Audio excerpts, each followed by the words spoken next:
Welcome to the James Bond Book Club. Hosted by me, John Bleasdale.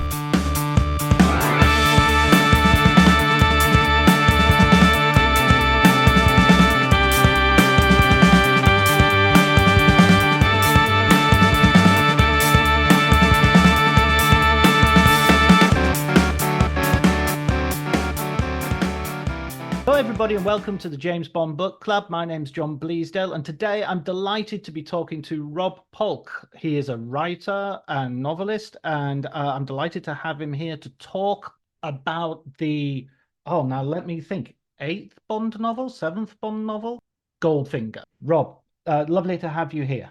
Great to be here. So this is, for me, one of the most famous titles of Fleming's work, and I can't quite unwind whether it's famous in my head because of the book or famous in my head because of the movie.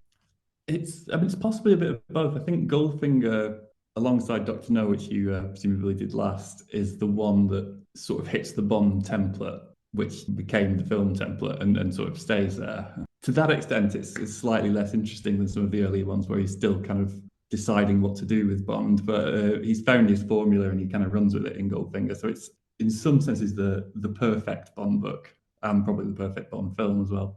Yeah, I mean, I definitely have Goldfinger as my favorite film. Reading through the books as I'm doing at the moment, sort of chronologically, it is interesting to see, as you say, how the character is developing. I mean, the character to some extent never develops because he doesn't actually have a character, does he? I mean, there's traces of his inner life in Goldfinger, and they're mostly quite alarming. But I mean, yeah, he's finding out what to do with them. I mean, there's a sort of journey from the Casino Royale is to some extent an attempt at a realist novel, I think. And a pretty good one. It's a good thriller. And then slowly, I suppose Fleming just decides to become more insane as it goes on. And by the time we get to Goldfinger, it's more or less the plot structure is the same as Batman or Dick Tracy or something, really. We're thoroughly in comic book territory and there isn't really much to do with the Cold War or geopolitics in there anymore. I mean, at this point, that's all the more fun. At this point, he was sort of selling them as comic strips as well. I mean, there were actual comic strips of the adventures of James Bond. So, I mean, it's almost like even before the films come out, there's a sort of sense that he's thinking of them in that way. He's thinking of them as more fantastic realms. Yeah, I mean, I kind of, to some extent, my favourite parts of the Bond novels are the parts at the start before the actual adventure gets going, where he's just doing admin and things, or stipulating what kind of breakfast he wants. So I find those bits quite intriguing. I'd like a film or a book that was just the boring bits of Bond, really. That would be so good, wouldn't it? I totally see what you mean. Yeah, Bond sort of walking around and checking the photo. There's enough paper in the photocopy. He does this at the start of Goldfinger, I think. He's told to stay in the office for a bit. He's on the night shift. Yeah, and woos the secretarial staff by saying he doesn't like tea, which is apparently a very witty thing to say. Yeah, I like those bits, but because I think Fleming's aware that Bond doesn't really have a personality as such. So just putting him in a situation where he doesn't actually have to do anything, and he's sort of, he has no function when unless he's getting in fights or kind of having sex with someone. He's just an entity, which is quite interesting to read about. I mean, there is something about his fact that he has such detailed opinions about everything. And I think early on in one of the novels, he actually says to someone, "I'm sorry about this. I focus on the details of things because I find that's the only way to get through life." He actually knows how fussy he is about food and drink and so. I mean, I don't think this is my observation, but I'll pass it off as mine. I think someone compared him to Patrick Bateman, basically, in that he's a sort of empty list of sort of stipulations about dress and food and things like that, with a sort of vacuum behind it. But Patrick Bateman for good rather than for evil. Well, we can. I mean, because at the very beginning of this, and this is where some people argue that this is Fleming writing a proper novel for the first time, and that Bond has interiority. You begin with him sitting in Miami airport thinking to himself, "Oh, I've killed another bloke." and sort of going through a rehearsal of the morality of that. Yeah, I mean, those patches in Fleming I like of just, I think almost Fleming's sort of inner jadedness seeps into the text a little bit. Mm. Bond doesn't really convince as an existentialist sort of tortured hero, in my opinion, but I like those little flashes of that where he's sort of disgusted. I'm quite cynical about things like it wasn't then called the war on drugs, but he's not entirely on side with his own with the instructions he has to follow in this period. But yeah, it doesn't. Once we've established that Bond's feeling a bit miffed about killing people, he doesn't really carry on with that, and he just gets back into the swing of it pretty quickly. Yeah, I mean, in terms of the war on drugs, I mean, he's had his own little personal war, as in taking as many as he can get his hands on, while, passing it off as, oh, I need this to stay awake to beat Hugo Drax at bridge or something. I presume it was mentioned how he was like having a drink with them and getting instructions, and Bond, who is, I think we're encouraged to think he's quite suave, sort of pours speed into his champagne, then stirs it up with a bit of toast. The least sort of suave and Brian Ferry-ish thing you can imagine doing in that situation. Benzodrine and champagne, never again. Conveniently forgetting about stirring it with toast the next day. Yeah, toast is always in there somewhere, isn't it? There's no getting away from toast. I mean, it saddens me in Goldfinger a little that Fleming has let the breakfast thing drop a bit. He drops his guard. Yeah, the early books, I think whenever Fleming presumably is hungry, we get lengthy sort of tributes to scrambled egg. That is something that is so true. You could so tell Fleming's minute by minute physical feelings as he's writing. It's just as he gets closer to gin o'clock, Eggs, horny. Yeah. Can hear birds outside the window. Oh, what was that bird? Says Bond. I did want to play a sort of Bond eating game at some point and have scrambled eggs every time he mentions it to see what. You haven't got to it yet, but I think one of the later books has a whole chapter which is just a recipe for scrambled eggs. Why, of all these foods, is Fleming so fascinated by that one in particular? It sort of seems to be, I mean, the whole idea of Casino Royale when he goes for that huge meal is just the excess of how extravagant and exotic it all is. And then always in the middle of it, he'll stop and have some scrambled eggs as well. I mean, I suspect it's nothing more sort of meaningful than that Fleming really likes scrambled eggs, but it could be there as a sort of streak of English common sense in the midst of his glamorous adventures, maybe. Yeah, absolutely. But I mean, it doesn't stop him from then going. He'll have a pint of chilled Riesling and a Bugla. It's a name I've read many times, but never had the misfortune to have to pronounce. Caviar is what I'm talking about. But he successfully woos Vesper Lind, or Eva Green, as I shall always imagine her in the first book, just by talking about scrambled egg, which is pretty impressive. She melts instantly. There's like 3 pages of him complaining about the standards of hotel breakfasts in France. There's 3 chapters on a game of golf in this one, so we have to determined to deter readers. And I've got a fun fact about that golf game coming up when we get to it. So okay, let's take ourselves through the book a little bit. One of the things I loved about the start of this book as well as broody Jean-Paul Sartre's Bond, you also have a callback to Casino Royale. And I think it's always fascinating when you realize that Ian Fleming is doing that dreadful thing that everybody talks about these days, world building. And there is such a thing as the Bond universe. So the gambler that he meets in Miami that starts off the story is actually the American gambler who sat next to him while he was playing in Casino Royale. Yeah, and it's a tribute to Bond's skills at espionage that this guy knows he's a spy.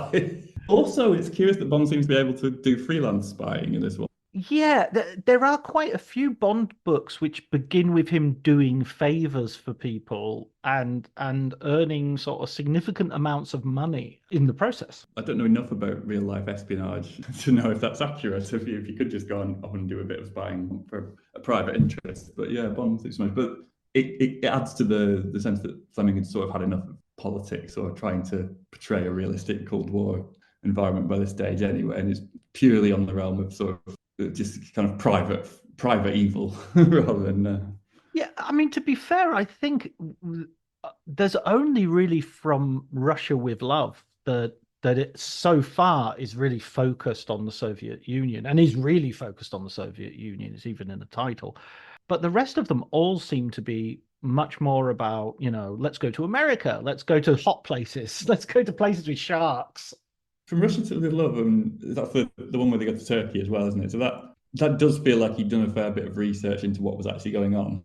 But yeah, the other books we're talking kind of people trying to take over the world or doing voodoo or having their own island and stuff, which is kind of more fun to read about, I think. And Yeah, or robbing stuff. I mean, there's a lot of sort of straightforward crime. I was thinking when we talked about Diamonds Are Forever that it's kind of like it's several genres. It does gangsters, it does Western. It does a whole bunch of things together. And like spying is. I mean, he's a spy, but he's very rarely in a spy novel. I mean, he very rarely does any actual spying, does he? He does more like kind of police work, if anything. Occasionally has to pretend. I mean, he doesn't. He very rarely even has a false name. Even he's go around telling people who he is at the first opportunity. But there's something. Okay, I'm going to leap forward a little bit. There's something I can't work out with this book. Is that he kind of comes across the Spangle Gang, who he's already come across in Diamonds Are Forever when he killed a bunch of them, and they targeted him, so they know his name, so because they sent hitmen after him.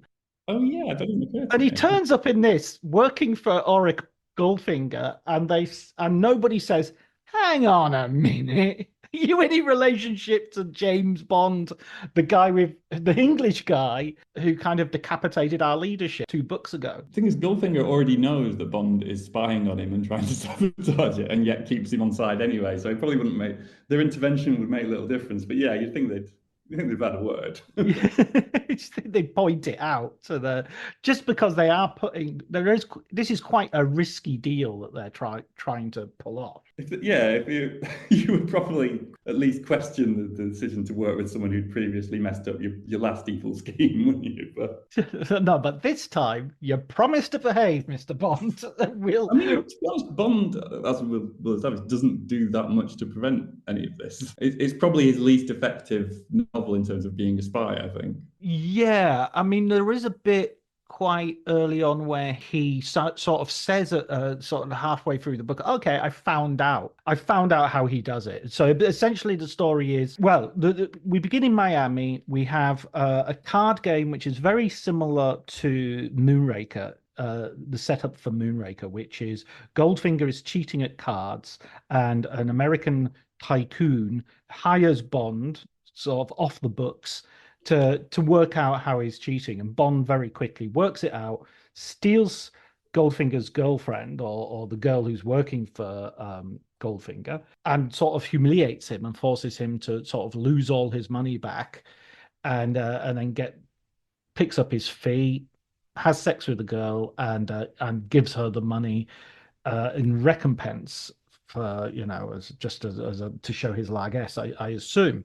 And that's kind of like a prologue which Fleming was really writing as a short story. That was the initial setup, was he's going to write a short story, and then he decided, okay, this is too good a character, I'm gonna write a novel. And also, Fleming and Anne Fleming, his wife, were always living slightly above their means, so there was always the call for doing a little bit more. So far, so accurate. Yeah, I hadn't realised it was a separate story. I mean, the structure of Goldfinger's book it's a bit like taking a very slow release hallucinogen, because it's a series of set pieces that start off really quite mundane in terms of, someone cheating at cards or someone playing golf, and steadily build up to absolute insanity. So yeah, it's an impressive tribute to Fleming that you don't actually put the book down after the golf and the cards, because they're not terribly interesting events, but he does somehow keep you engrossed in them. But yeah, that sounds about accurate. It's unclear as ever how Bond manages to seduce. I've forgotten her name now. Oh, Jill Masterton, then. Jill, yeah. He gets like, I think, 10 minutes to do the seduction, and whatever charm he's displaying isn't really revealed by the text at this point, but it seems to work. Yeah, she's sort of like, don't get me fired, and he's like, "Sorry, love, no can do." It's also a good scene just to get another display of Bond's marked ambivalence towards Americans and America, because although he's working for this rich American guy, he seems to be quite nauseated by him as well, and repulsed by the food as well, which is again part of this sort of existential bond that we've not seen before. He's talking about the hoggish display of American food and things like that. So there is a new jadedness playing Bond in this one, but yeah, it does soon go, really, I think. I mean, he's kind of he loves the consumerism when he's buying stuff, but when he sees other people buying stuff, it makes him a bit nauseous, doesn't it? I think, yeah, probably specifically in terms of America, though, throughout the books, he has a kind of love-hate thing with America going on, a sort of I guess related to kind of America taking over as the big power, etc. But yeah, and Goldfinger himself is a good villain, I think. Like that's part of the reason you keep reading, I think, is that Goldfinger sort of intrigues as a baddie, even when you think his main thing is just, cheating at cards and whatnot. And cheating at games generally. It's kind of interesting that this is the second novel that Fleming has cheating at a game to be like the sort of key indicator of villainy. It's just like, why do these people just have to win at everything without being playing fair? That by suggests that then is the key value and virtue a hero or an admirable community. Well, I suppose the Fleming ethos is it's probably a truism, but the kind of it's sort of like the Victorian public school ethos, but curdled by many, many whiskies and kind of defeat. And he still believes in it, but otherwise believes in nothing. Sort of a nihilist version of the public school ethos, and that's kind of Bond's ethos, really. So cheating at cards would still be really villain, I think, within that ethos. Pretty much nothing else, just that, just cheating at cards and cheating at golf. I mean, Bond does occasionally feel bad if he's killed someone or had someone killed, which happens quite a bit in this one. So, but yeah, there's sort of a basis of fair play that you have to adhere to, even in a world where nothing really means anything at all. Yeah, no, that's such a brilliant way of expressing it as well. Sort of like an Eton ethos curdled by years of disappointment and failure and the collapse of the British Empire. And of course, I mean, gold for Britain, the balance of payments and all that sort of stuff. I'm not entirely sure when that exactly happened, but that idea that, you're not allowed, I mean, this is in the book, you're not allowed to take a certain amount of money out of the country. It's because money has to stay in the country. If it all goes out, what are we going to use? Yeah, I hadn't really thought of that as an aspect. I mean, after the cards, we get a whole chapter of a sort of reverie about gold, don't we? And a lot of research done for that chapter, I assume, where he visits the bank. It's like Ian Fleming, the Wikipedia page at that point comes to the fore. I love that in one of the early ones where he literally just has Bond read a book that he'd read and does whole sections of that. It's in Live and Let Die where he goes, "Oh, I wonder what voodoo's like."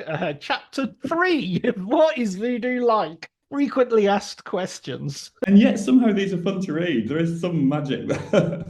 Oh, absolutely. I mean, I think it's to do maybe with the pace with which you're going through these.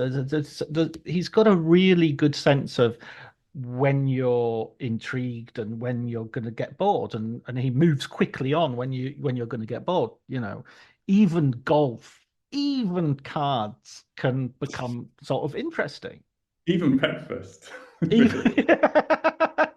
He's cracking the eggs.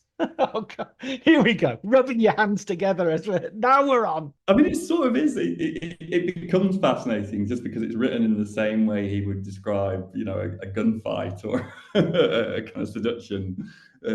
He'll use the same tone to describe the process of making scrambled eggs, and it just becomes interesting. I want to go back a little bit to what you were saying earlier about the mundane thing of his life in London, because I think here you do get sort of those moments between missions, because presumably this is the majority of his life. I mean, a mission lasts a month maybe, and then 11 months of the year he's just like twiddling his thumbs and wondering whether to go to the canteen or to go out for lunch and having affairs that we're not really told about. But yeah, otherwise he's just sort of stalking around Chelsea and kind of sulking a bit and doing admin, which he doesn't seem to enjoy or be very good at.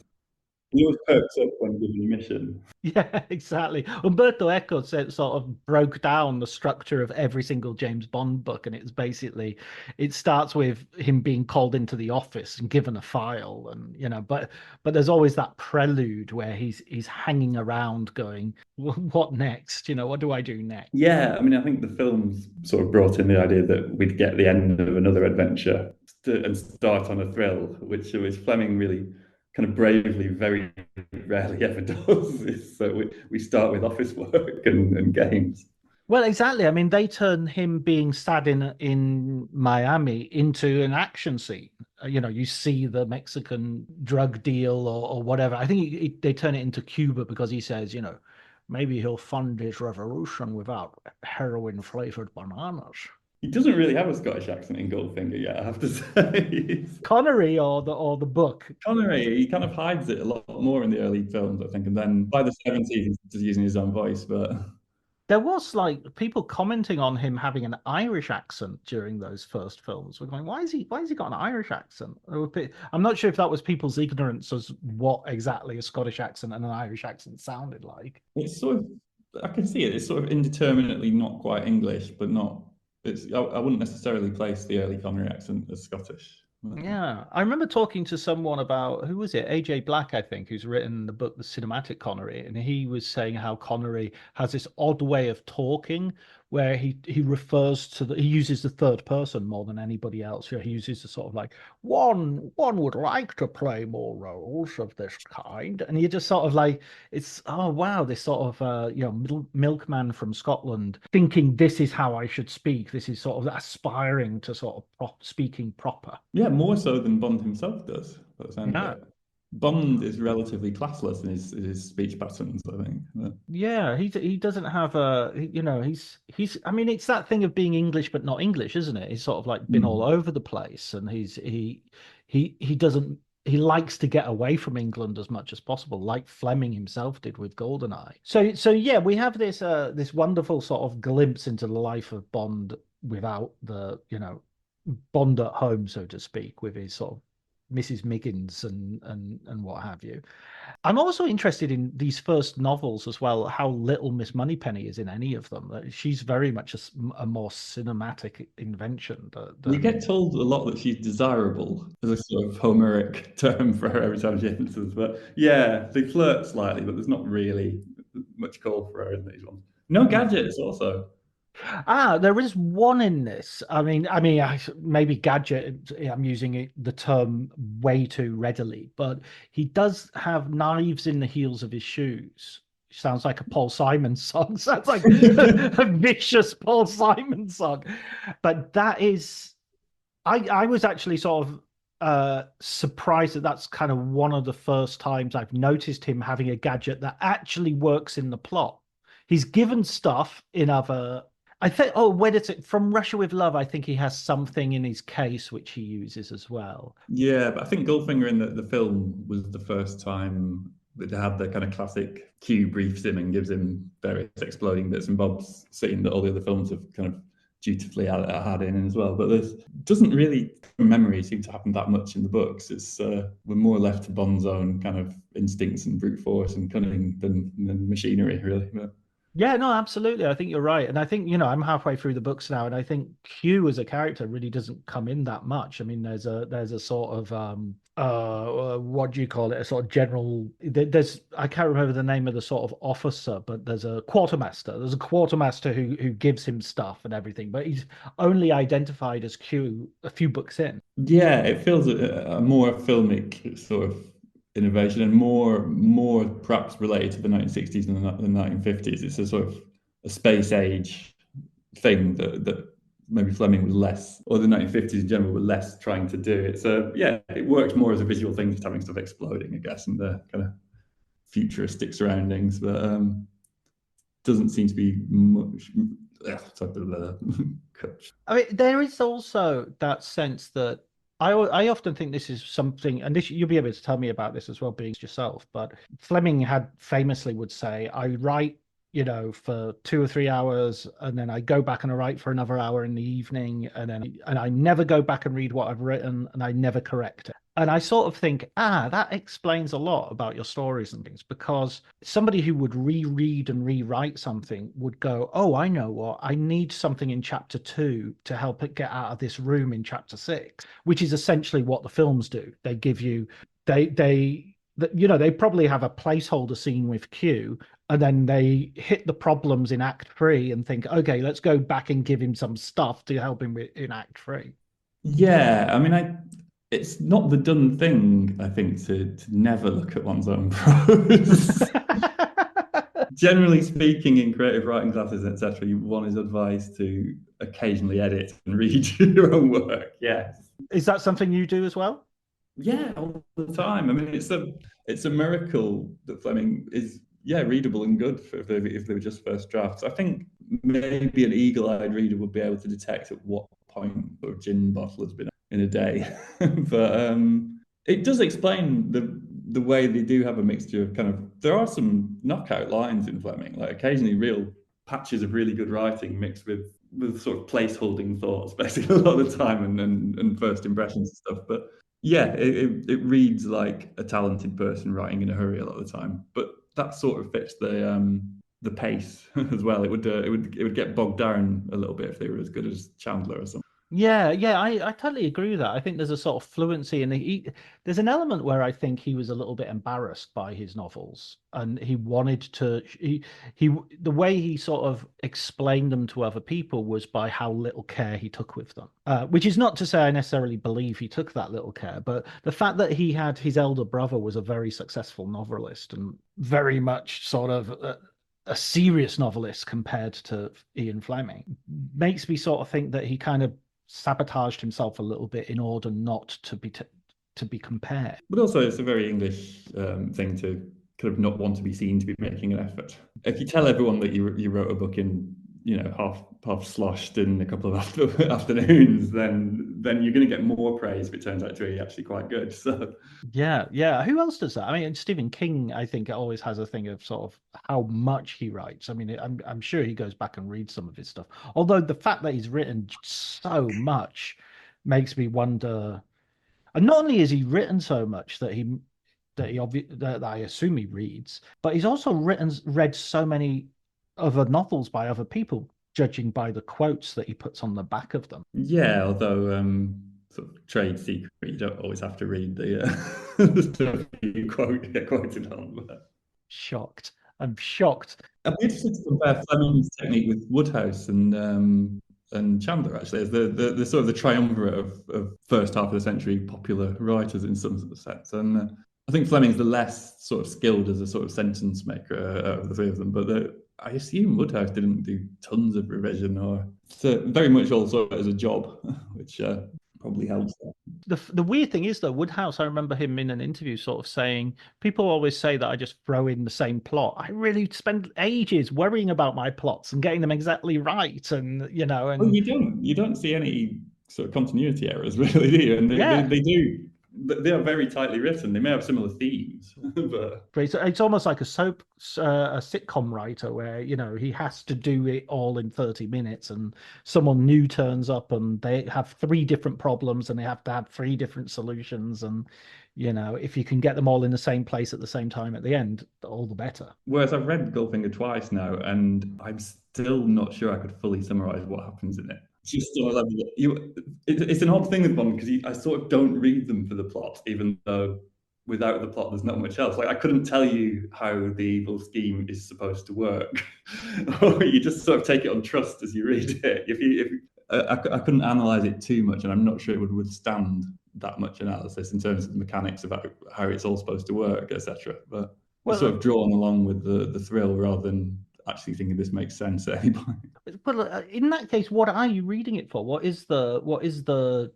the extra sort of things that apart from the breakfast? I don't want to take the breakfast out of it totally. It's an important element. I mean, it's just on some level, it's more or less like being on a roller coaster in terms of just a succession of thrills. I think the main appeal of the Bond books, though, is partly I started reading them last year after some various life crises. I consciously didn't feel up to anything that good. I felt quite hungry for crap. My soul yearned for crap, and Bond was there. And I think the appeal is partly the fantasy of capability that he that he has. The idea of a person that can basically just do stuff is really appealing. There's a comfort in that. Even though I think Goldfinger more than many of the other books sort of undermines that. But yeah, there's just there's an appealing ludicrousness about it, and it's never quite clear how much Fleming's taking the piss either, which I like. Like, is Fleming in on the joke kind of thing? It's hard to tell sometimes. So yeah, they're just very enjoyable, but you don't necessarily read them to find out what happens next in a way, because you sort of know throughout. Like, so Bond will have sex, Bond will stop the bad guys. Someone will get killed. Gets to visit a place. Well, let's go on a little bit with the story, because let's get to the golf game, because we've been avoiding it for as long as possible. So basically, Bond has to sort of get into the wiles of into the area of Goldfinger, because Goldfinger is suspected of smuggling gold to India and all these things. Very specific and very well researched, because one of his friends has told him all about it. One of Fleming's friends has told him all about it. As part of this, we sort of see this aspect of Bond playing golf, which is definitely Fleming would play golf every weekend and died on the golf course, in fact. And it kind of, it's funny because in the film it works perfectly with Connery, because Connery is also a golfer and is also, comes through.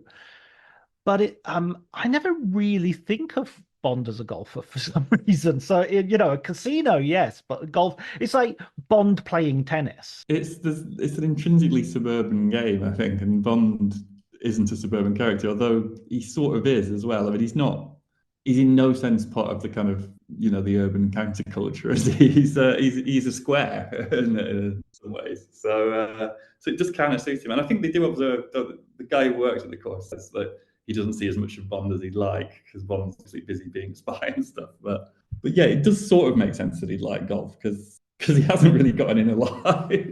No offense to anyone who likes golf.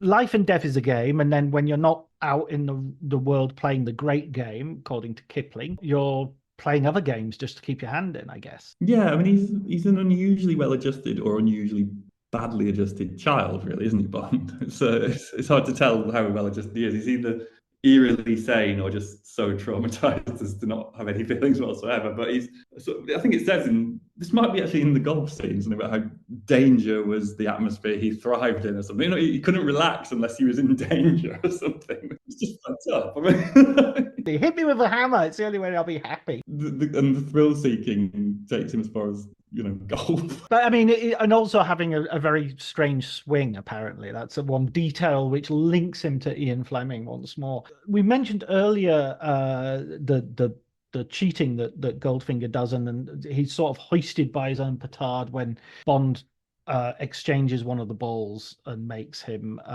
lose according to the strict rules of golf. So although one reader pointed out, hang on a minute, just because he used a different ball doesn't make it he would actually be able to win anyway if he teed up with the wrong ball. It doesn't matter. Yeah. As long as he teed up with it and was shooting it that time, then all Goldfinger had to say was, I changed balls. It's still ostensibly very low stakes at this point, isn't it? It's almost like a Sherlock Holmes story where not really much is going on at this level. Where he's kind of betting his salary, his annual salary, and you do get the feeling of like, this could go horribly wrong for Bond, and he could go back to the office and go, right, he hasn't hired me. I don't know what he's doing, or if he's a smuggler or not, and can I have my annual salary in advance, please?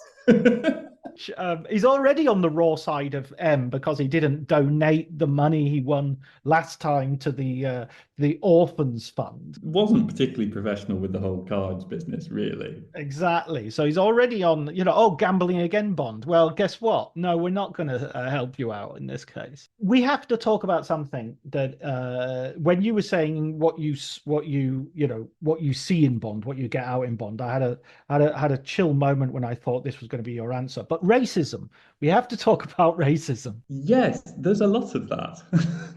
I think this and Live and Let Die is pretty racist, or let's say it has an interesting take on race. It has a very 1950s, I don't think just writing something off and just saying it's racist is, I mean, yeah, it is racist, but I don't think that necessarily has to be the end of the conversation.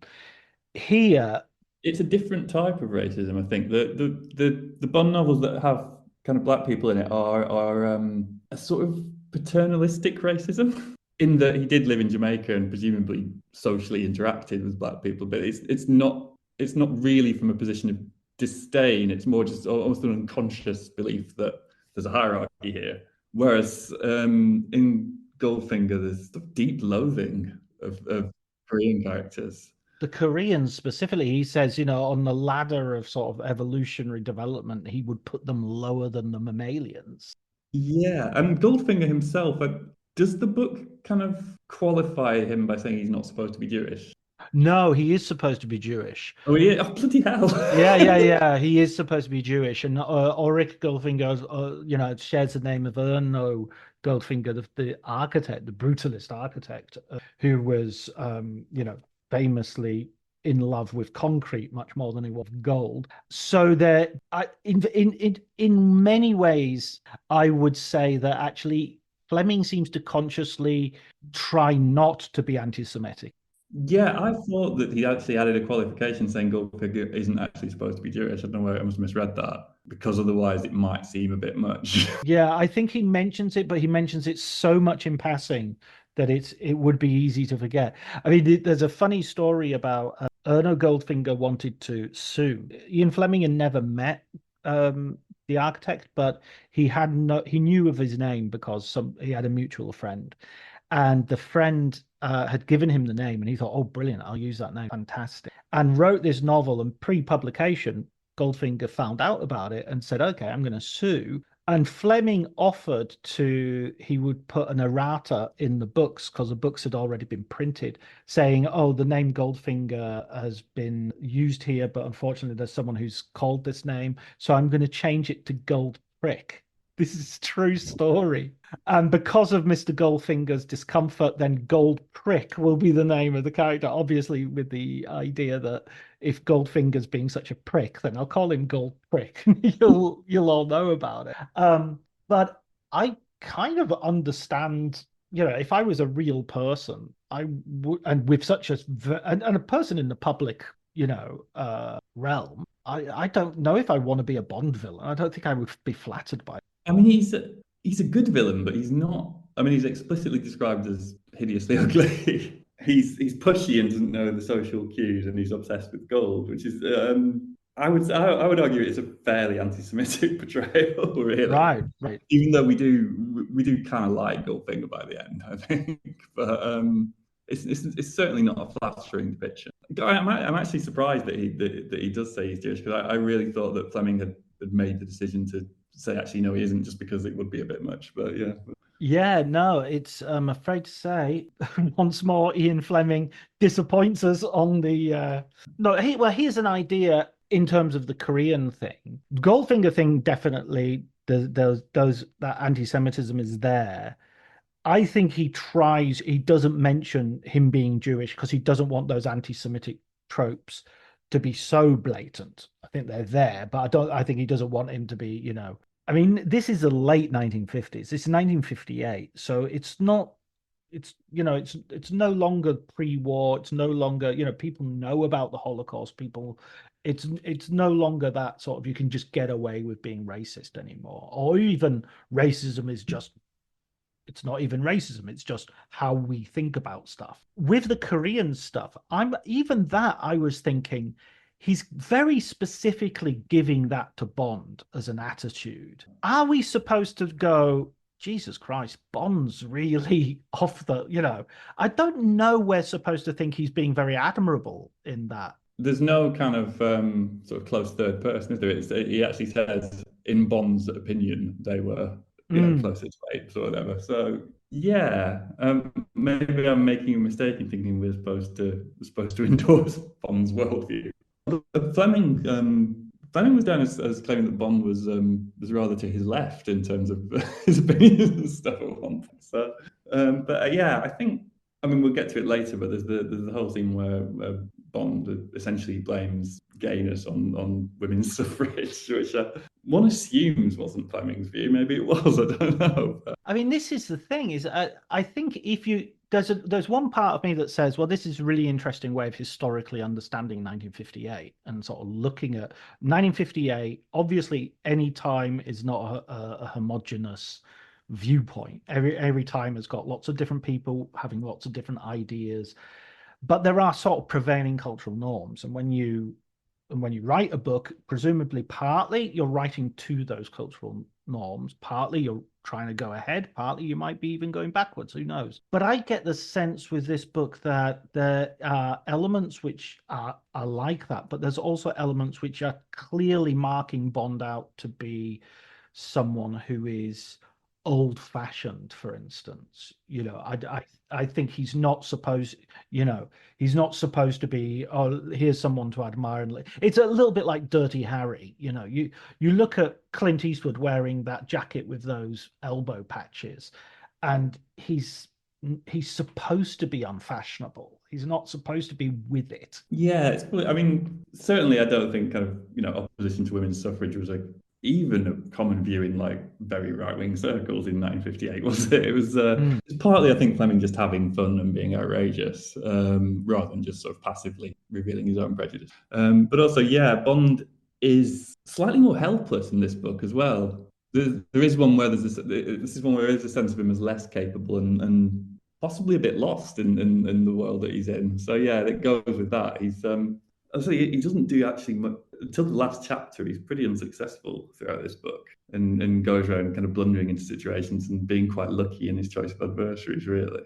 I think this is the one which depends most on an apparently clever antagonist making really stupid decisions for no particular reason other than that would be the end of the book if I didn't.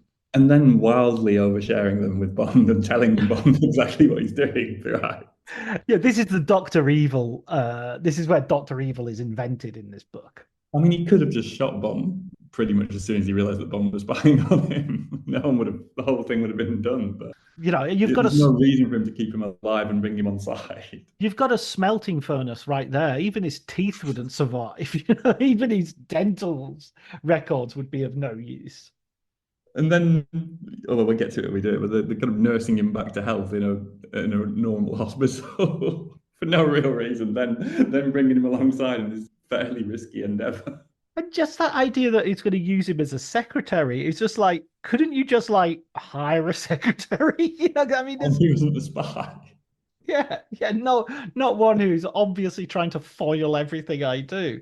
Here, let me do an awful lot of foiling. He's very lucky in this one. I mean, the foiling comes pretty much through writing down what's going to happen and hoping somebody picks it up. It's like a message in a bottle, essentially. Yeah, I mean, without America, he going back to the kind of Bond's resentment of America. America pretty much saves him in this one. Yeah, I mean, it's that thing. I really like this idea of Bond's relationship to America because he has this thing of constantly saving America as Felix Leiter, his most American friend, loses limbs by the dozen every time they meet. So it's just like he has to keep, Felix, what have you done again? Yeah, I think this is possibly the one where Bond stops noticing that Leiter is missing various bits of himself. He isn't presented as like sort of staggering towards him in this one. Clickety clack, and having by this point. The American doctors are wonderful, much better than ones we've got back home. Yeah. I mean, do you think this is an empire thing? Look, Britain can no longer throw its weight around the world stage, so secretly we do it. Secretly, I mean, Fort Knox. That's kind of a big deal, isn't it? The Bond foils a plot which would plunge the United States into economic meltdown. But he doesn't foil it that much, does he? He passes on some information. Yeah, but I mean, without that information, I suppose I should give Bond more credit. I feel in this one he's not really being that great at spying, and struggles a little bit. I mean, gets various people killed who he should really have looked after. Talking of getting various people killed, and this can lead on to, so we have this wonderful travelogue where he goes through. He meets Tilly Masterton, who you think is going to be the sort of the honey child rider character, and kind of isn't, because a little bit like Vesper Lind, her heart lies elsewhere. But in her case, it's not just another lover; it's of a gender. She's just not interested. Apart from Moneypenny, perhaps, or I guess Rosa Clare, but she's one of the few unseduced women in the Bond universe. She's having none of it, and he doesn't push the issue either. So, well, Vesper Lind kind of is a bit like that, because she's definitely has another lover, and so she's always holding back. but she does succumb a bit, whereas I don't think Tilly does even slightly. So. I forget her name, but the woman in Moonraker, she doesn't succumb, because basically that's the last page of the book is him turning up and saying, "Okay, let's go to Europe, and I've booked us a hotel room." And is she the one that turns up with some bloke? She's getting married. Yeah.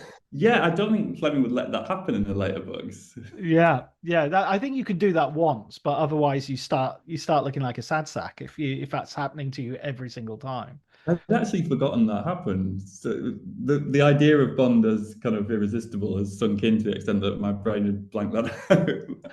But isn't this slightly the sort of point that Bond is this sort of white guy, heterosexual guy, who's living in a world where suddenly things are not as straightforward for him as they once were? You know, that the Americans are more powerful, women vote. Women, exactly. Who knew? He is threatened by it, I think, more than he lets on.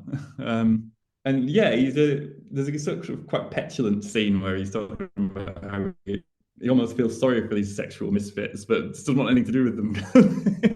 Yeah, I feel sorry for them, but I don't have time for them. And that, as you say, that's absolutely petulant, isn't it? It's like, I've got nothing. I'm not angry at you. I'm not angry. I feel sorry for you, in fact. You know, I mean, it's protesting. The lady doth protest too much. Yeah, I mean, I'm sure it's been addressed in previous podcasts, but Fleming his own anxieties on that score. I mean, there's a kind of, I think more than one Bond heroine has a boy's arse, which is something one has had to have noticed boy's arse is a fair bit to be able to use as a simile.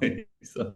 Well, I mean, also, one of his best friends was Noel Coward, and a lot of his friends were gay. You know, I mean, it's not, you have one of the most famous gay people, you know, contemporaries in your close circle. True, I'm possibly naively assuming Fleming shares Bond's hang-ups here and isn't just playing with us the whole time. But yeah, no, I mean, I think there's an element that he feels that he's superior to Bond, so he can give him these prejudices as a way of showing him to be less worldly than.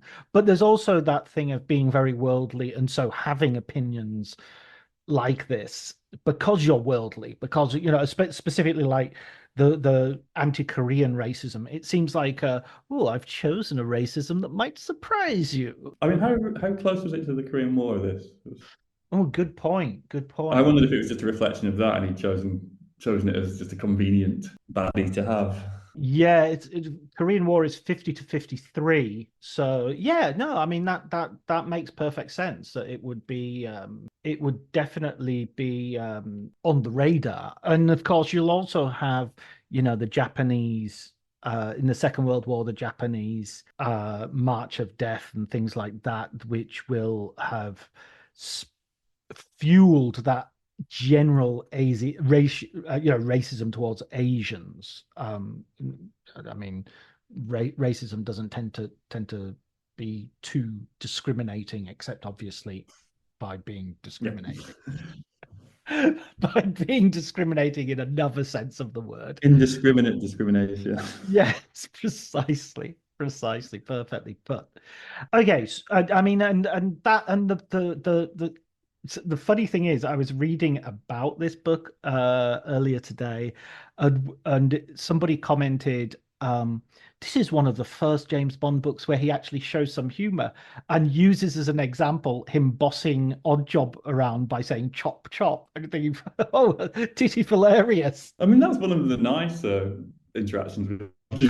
I mean, he's just openly vile to the lad all the way through, which I guess our job deserves to an extent, but not really in the racialized terms that Bond uses. But it's, I mean, it's impossible not to think of Odd Job as just the film version of Odd Job, isn't it? Really, it's such a kind of, hate to use the word iconic, but it is the image is there, isn't it? As the second he pops up, but he doesn't. I mean, he eats cats, I think, but other than that, he doesn't really have that much personality, does he? He kills things and breaks things and eats cats and has a killer hat. And his eyes light up when he's given the cat. It's sort of like talk about. I mean, there's a talking about the hallucinogen on a slow release. The scene where he demonstrates to Bond his sort of martial arts skills. That's when it starts kicking in. Yeah, It basically sort of wrecks the living room of the house. Try have a go at the mantelpiece, Odd Job. Kick the we've had mantelpiece. card games and golf, and now there's a Korean man eating a cat.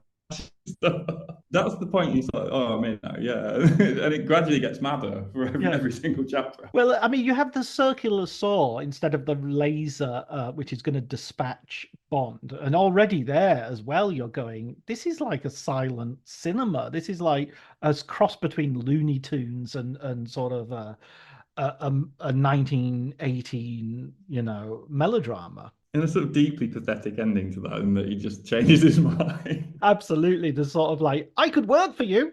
Ah, there's an idea. How much do we pay people these days? Well, I'd save that I mean, money. it's not as good as, I think it's from Doctor No, in terms of like feeble get outs, is where the Bond girl is supposed to be getting sort of pecked to death by crabs. And the twist being that crabs just don't do that. That's right. Yeah, crabs are fine. Crabs don't eat you. Why would they eat you? That'd be stupid. That's genius. I also like in Doctor No how a lot of the plot is about guano. It's like 90% of the story, it's guano. It's like, what is he doing with the guano? He loves to pick a thing and make it the theme of the kind of car chase that the book is.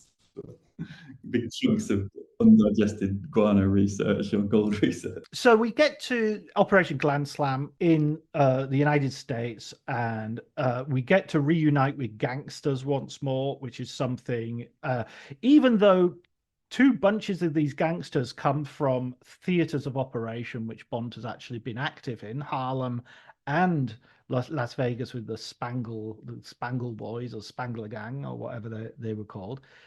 Nobody recognizes him. Pussy Galore, who apparently her name is based on one of Fleming's friends, a friend of his was actually called Pussy something or other, who I imagine because of a love of cats. So usually a nickname. Yeah, I'm assuming that Pussy was like an American invention for the crudité that we're taking it for. And that the Brits would hear pussy and would think, oh, cat. Possibly, yeah. I think Fleming knew. Oh, Fleming definitely knew. I mean, he wanted to call the book Golden Prick, for crying out loud. But we are completely in Dick Tracy territory by this point, aren't we? I mean, they are just cartoon gangsters that come in suddenly working with Goldfinger. It's very entertaining and terrible dialogue, but great fun to read. He's never less convincing than when he's doing sort of American vernacular. It's really bizarre how suddenly people start talking in a sort of like, so wise guy, eh? Yeah, exactly. I'm gonna get you, see. But it's a joy to read, and I mean, it's kind of unnecessary. I don't know why Goldfinger needs them, really. He could presumably get his own people in rather than making it all the criminals in the country get together to do this. But mainly because Goldfinger's main characteristic, apart from being pushy and loving gold, is that he just loves to tell people stuff. He's a raconteur of crime and sort of Peter Ustinov of evil. But hobbies: number one, gold. Number two, talking about stuff. Oversharing with everyone. So And more so in the film where he invites all the gangsters, tells them his evil plan, and then kills them. Something he could very easily not have done. I glad I got that off my chest.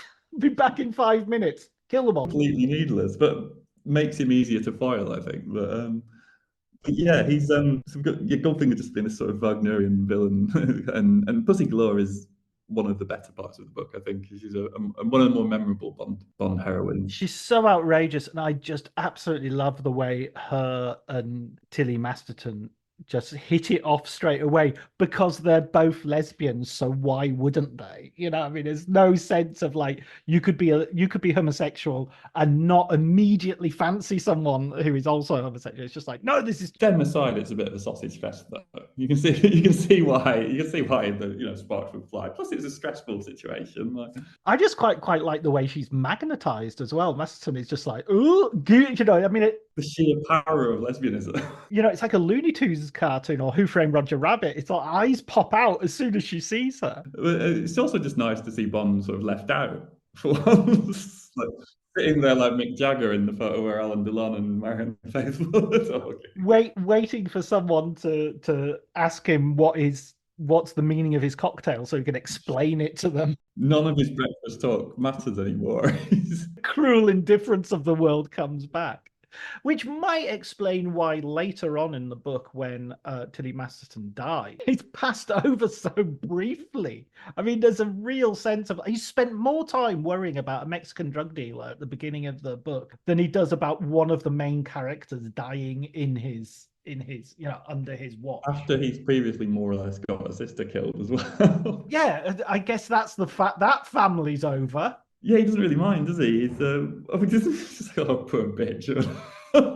Come with me. Oh no, and she can't because she's being dragged backwards by her lesbianism. There's definitely a suggestion that she's killed by lesbianism. No, I mean she says no. I want to go with Pussy. I mean, you can't really be more blatant. He doesn't quite say that she's better off dead, but it's kind of implied. But I mean, in a way, this makes this so enjoyable. This book is because there's so many wrong things in some of the thinking that I can't help but think there is an element of self-conscious irony to this. I can't believe that he was writing this thinking, yep, that's exactly what I think. Coupled with Bond being, to some extent, a bit of a loser in this one, like blundering fairly regularly, getting stuff wrong, being sort of more or less till the end sort of sexually snubbed a little bit. I think, yeah, we're supposed to see him as a fish out of water and a bit of a... I mean, he plays golf, for goodness sake. He's a sort of Alan Partridge-esque figure lost in this world of espionage and crime. Absolutely. We keep coming back to that. And one of the reasons he doesn't like Goldfinger is that he's dressed up for golf. And it's like, no, you don't dress up for golf, you dress down for golf. It's just like Alan Partridge going, where did you get that sweater? Yeah, so for once, Bond's charisma isn't working in this one, and that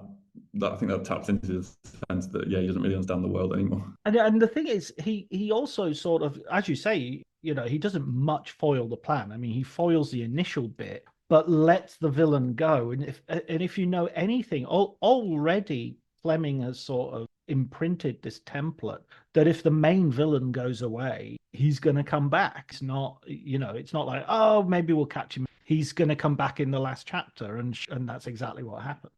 Yeah, and even then, I'm going to give Bond some credit because he does have the final idea of dealing with Goldfinger. But even then, he's very much aided by Pussy. Bond on his own isn't that effective in this one. It'll arrive at some point. One of the things I found really disturbing about his Odd Job goes out the window, and squeezed out like a tube of tube. But the sort of cunning way that James Bond finally dispatches Goldfinger strangles him to death with his bare hand. And that just seems like such a weird way. It just feels like, oh, you just murdered him, I guess? I mean, he could very much have done that on, say, the third encounter. He could have done it in Miami. Just shot him, yeah. Both of them could easily have shot each other and somehow didn't, which perhaps suggests that the real love story of Goldfinger is them constantly finding reasons not to finish each other off. Which is in the film sort of turns up with not Quantum of Solace, with Skyfall, you know, with the Javier Bardem character. Yeah, I'm not sure there's that much sort of textual evidence in the books for that, although I wasn't really looking for it. Definitely I'm trying to think of sort of gay representation in the Bonds. There's the the gay couple who are assassins in the Vegas one, isn't there? Yeah, Wit and Quint, isn't it? Or Wit, yeah, yeah. They and they're kind of interesting. They're a really interesting pair. I mean, they're evil, obviously, but I don't recall them being especially looked down on in the kind of way that Oddjob is. Not at all. They're kind of efficient and sort of accepted in the world they're in, if you like, and not particularly in need of anybody's acceptance for that matter. I mean, they're camped up for the films. I mean, Pussy's sort of lesbian street gang are accepted, aren't they? I mean, it's Yeah, the cement mixers, which is an odd name for well, I don't know. I mean, in the book, in the film, they're these sort of wonderful sort of flying squad, flying circus, and I'm trying to think what cement mixers is supposed to imply. yeah, yeah. I'm hesitating because already I feel like I've gone out on several limbs this episode in trying to sort of fathom what the hell is going on in Fleming's mind. I mean, he was sexually quite. We've talked about the little boy's bottoms, but also I think him and Anne had quite enjoyed spanking. I mean, one would assume from the He was in a books. boarding school. Yeah, and Casino Royale, he's quite specific about what knots get used, He likes a bit of restraint, doesn't he? straining, etc. I mean, Army Hammer style. Okay, so Goldfinger's strangled. Pussy Galore, of course, got to mention at the end of the book is suddenly finds a man, you know. Yes, Bond cures her of her lesbianism.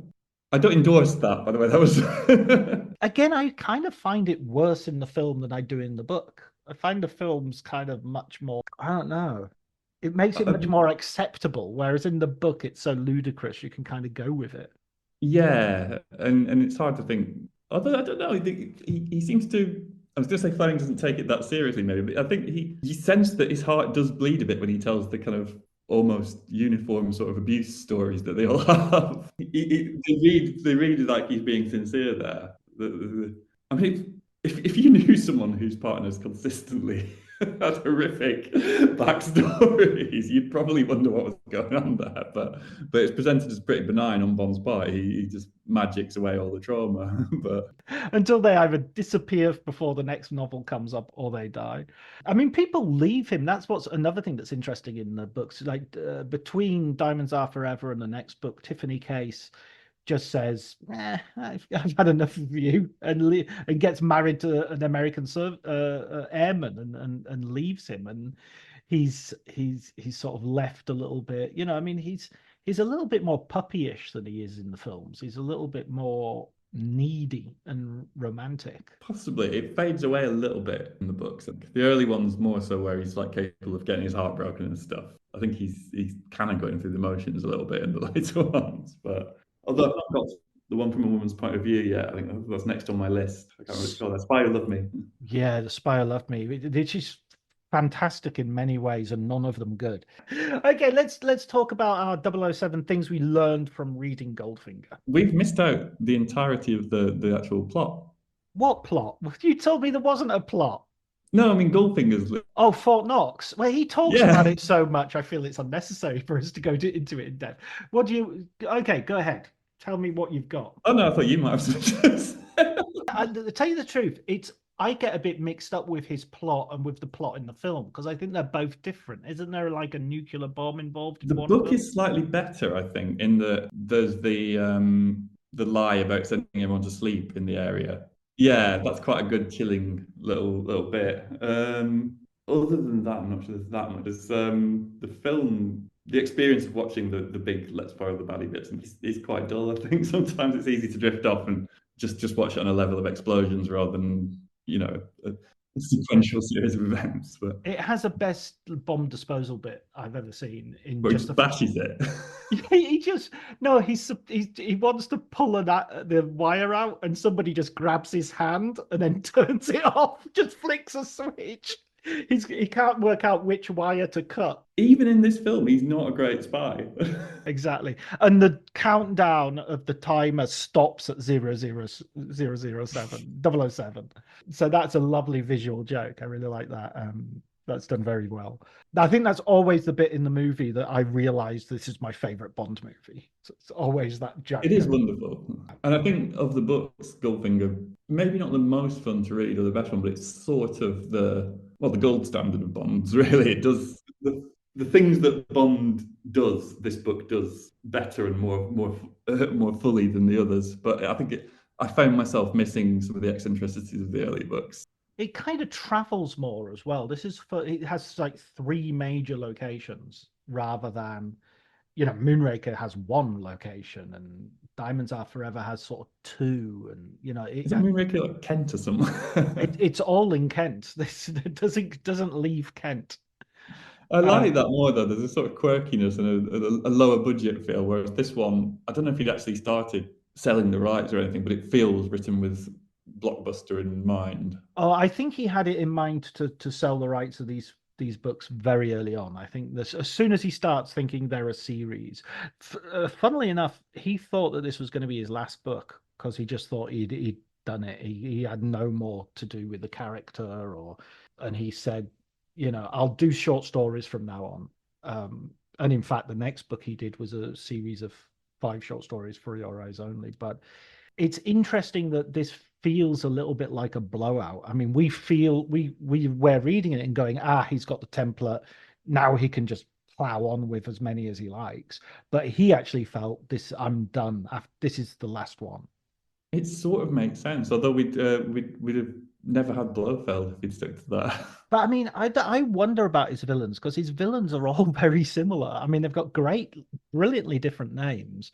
But, Mr. Big, Le Chiffre. I'm pretty sure the speech about kind of crime as art, or whatever, is more or less word for word. One of the earlier baddies has done that, haven't they? I agree that every Dr. No, I think he has similar sort of like in every field there is a genius, but I hate to crime is my. trespass on the previous podcast, but did you hear about the Doctor No monkey scenario? No, what was that?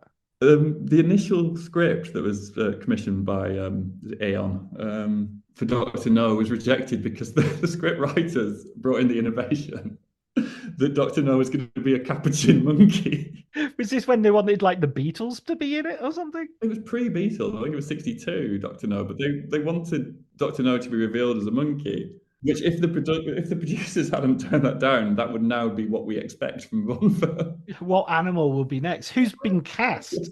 Different type of ape. What has been cast in the to be the villain? That's the one with the giraffe at the end. But there's no suggestion that Doctor No is a monkey in the book. I don't know where I got that from. Not even slightly. And why would a monkey want all that guano? It doesn't make any sense. It makes no sense at all. If he was in a banana factory or something like that, a banana plantation. This may be Wikipedia leading me up the garden path, but it's very clear that he was supposed to be a monkey in the initial film. God, I wonder who wrote it. Maybe Roald Dahl. It was someone semi-famous for other, not Terry Southern, but someone like that. Right. Someone vaguely countercultural got the job, I think, and screwed it up by insisting on monkeys. Ran with it. Fancy if that was your deal breaker. Fancy if that was the one thing you didn't say. Actually, So yeah, the things we've learned about Bond. Most of them are going to be already out there, but let's see if we can summarize some anyway. You want to go first? Well, mainly just that Bond isn't that good a spy in this one. He's a bit lost and reacts to things rather than making stuff happen, and often needs helping out by Americans or Pussy Galore.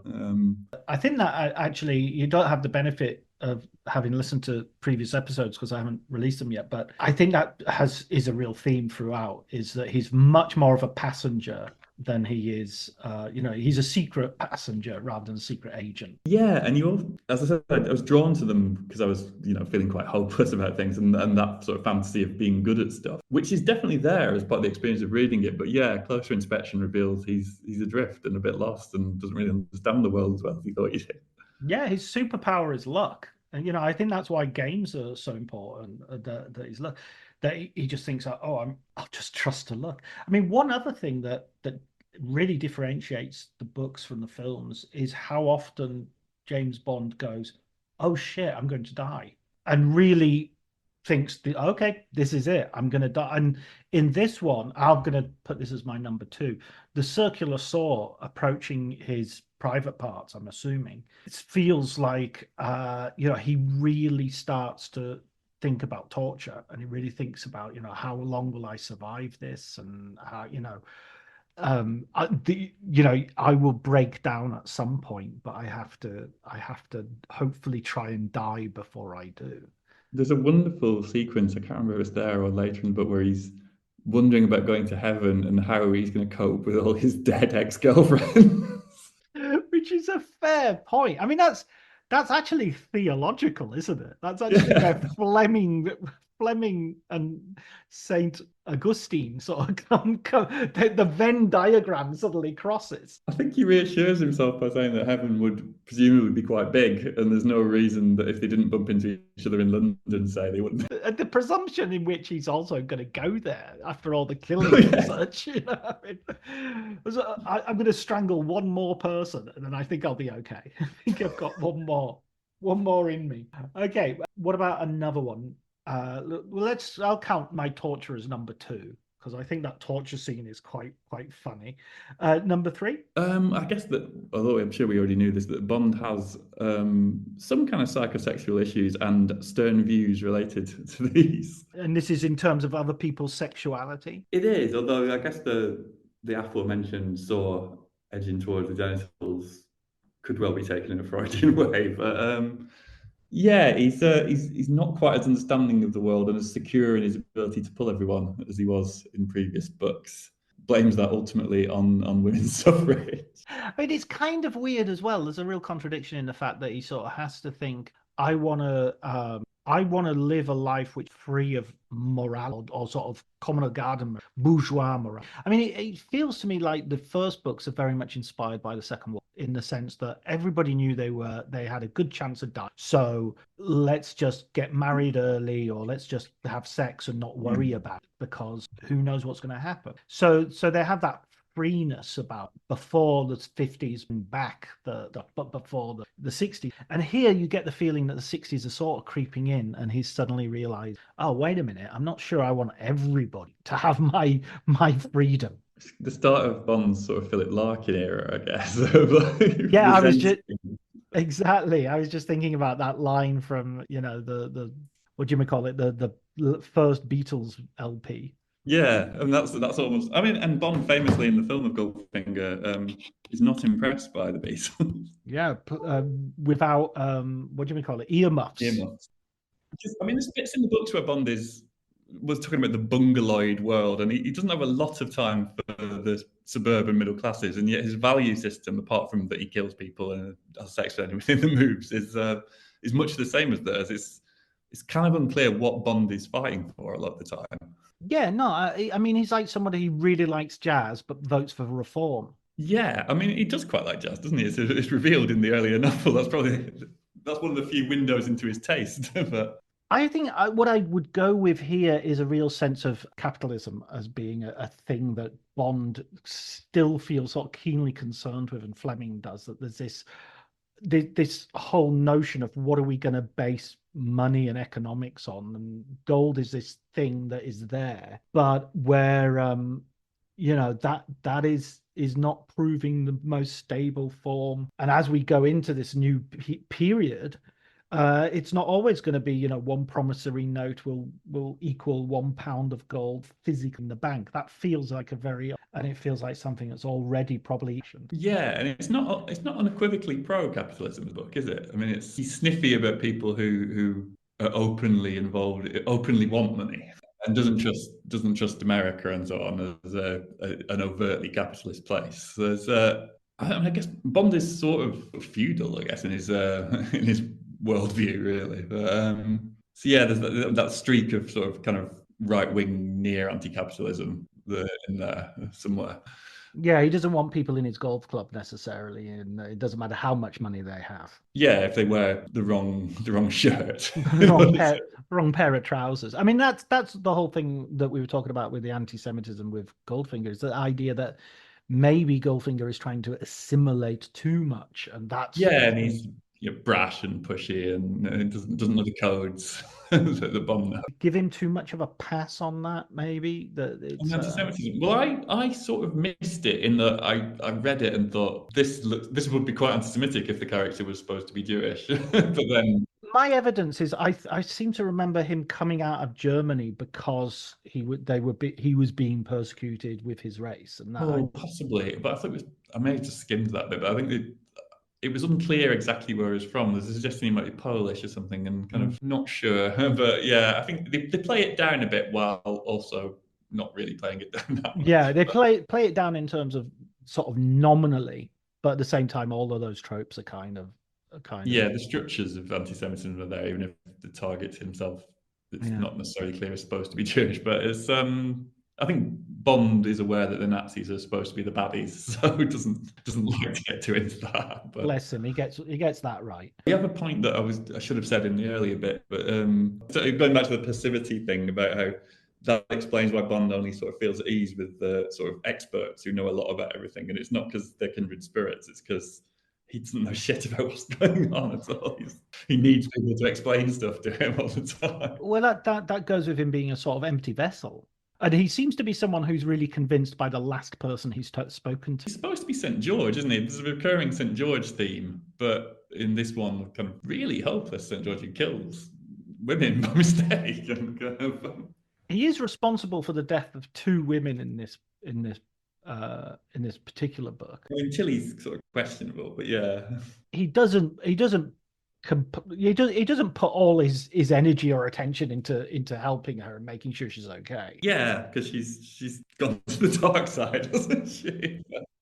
Okay, have you got another point? It's just an observation, really, is that despite being, I think, the only out lesbian among the Bond girls, Pussy Galore is also the only one with long nails. Oh, well, that's a good one. Which you'd assume would be a hindrance, but doesn't seem to have occurred to Fleming. Oh, do you think Fleming had that much detail available to him? Well, maybe. Yeah. Noel Coward would have been filling him in. Yeah, and I mean, I get the feeling as well from the way he describes Tilly Masterton that he's basing this on people he knew. That there's a real sort of sense of like a, hooray hockey sticks kind of stereotype that he very much knows, and she's quite Betjeman-esque, isn't she? Yeah, exactly. Yeah.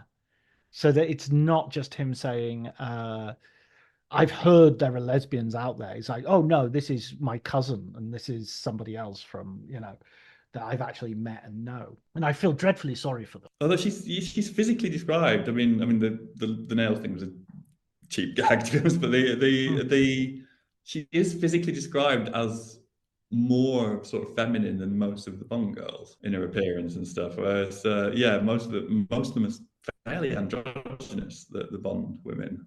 I mean, I get the feeling, and correct me if but I get the feeling at the end you very much end with them about she pegs him, doesn't she? Ooh, it's not impossible. I mean, it's not there in the book at all, but it would just make complete thematic sense if it was like that was the way. That's the way.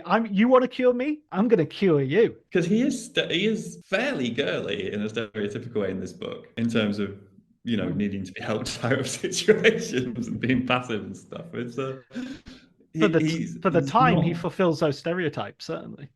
Yeah. I'm not suggesting that's what women like, but he is. Yeah, I mean, he doesn't actually like stand on a table and scream if he sees a mouse, but he's getting there. So you wouldn't be that surprised if he did. Tom and Jerry and 007 crossover universe. He is fairly hopeful in this one, and I think it wouldn't be a surprise if Pussy sort of made him face up to some of his contradictions. To put it blankly, yeah, absolutely. No, I can see that being I always like looking beyond the frame of the painting and seeing what might happen. After do we get any clues as to what happens to her in later books? Is she? I haven't got to them yet. I mean, I have read them in the past, but this is my current read through.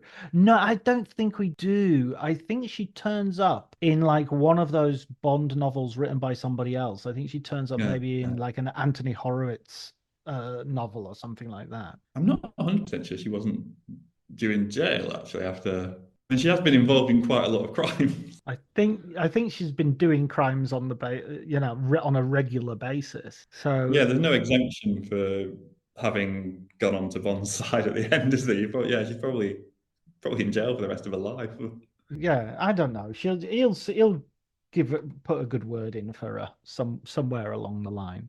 I mean, you don't get the impression she particularly disliked prison. But Brilliant. Oh wow, well, that has got to be one of the widest ranging conversations I've had. For it's gone in some directions. Let's say that. Some it'd be fun to direction. edit, I imagine. Oh no, no, no, no. I think that's going to be a full 1 hour 43 minutes long, that Good lord. conversation. It's all right, it's been great fun. All right, bye then. Bye bye.